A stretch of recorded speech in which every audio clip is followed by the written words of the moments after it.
আচ্ছা, আপনিও হত্যা করে গরু কুরবানি করছেন না তো? ছোট্ট একটা ভুলের কারণে বাতিল হয়ে যেতে পারে আপনার কুরবানি। সকল কুরবানি দাতাদের জন্য এই ভিডিওটি অত্যন্ত গুরুত্বপূর্ণ। সবাই মনোযোগ দিয়ে শুনুন আর শেয়ার করে সবাইকে শোনার সুযোগ করে দিন। 10 থেকে 15 মিনিট সময় বাঁচাতে গিয়ে আমাদের করা ছোট্ট একটি ভুলের কারণে সম্পূর্ণরূপে বাতিল হয়ে যেতে পারে আমাদের যত্নের সাথে আদায়কৃত মহান আল্লাহ তাআলার হুকুমের কুরবানি। পশু জবাই করার পর পশু জবস্থানে ছোট্ট একটা ছুরির মাথা দিয়ে খোসা দেওয়ার সিস্টেমটা আমরা কম বেশি সবাই জানি। এতদিন আমরা ভাবতাম ওখানে খোসা দিয়ে কেটে ফেললে পশু তাড়াতাড়ি মারা যায়, পশুর কষ্ট কম হয়। তবে এই ধারণাটা সম্পূর্ণ ভুল। ওখানে ছুরি দিয়ে কেটে দিলে পশু তাড়াতাড়ি মারা যায়, এটা ঠিক।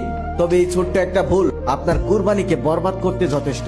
একটা পশু জবাইয়ের সহি অর্থ হলো তার মূল 3টি রগ কেটে দেওয়া। আর 3টি রগ কেটে দিলে স্বাভাবিকভাবে রক্তক্ষরণের ফলে কিছুক্ষণের মধ্যেই পশুটি মারা যায়। অনেক সময় আমরা জবাইয়ের পর দ্রুত পশুটাকে শান্ত করতে গিয়ে এই কাজটা করে ফেলি, আর কুরবানির উদ্দেশ্যে সেই পশুটি কুরবানি না হয়ে হত্যায় পরিণত হয়। চিকিৎসা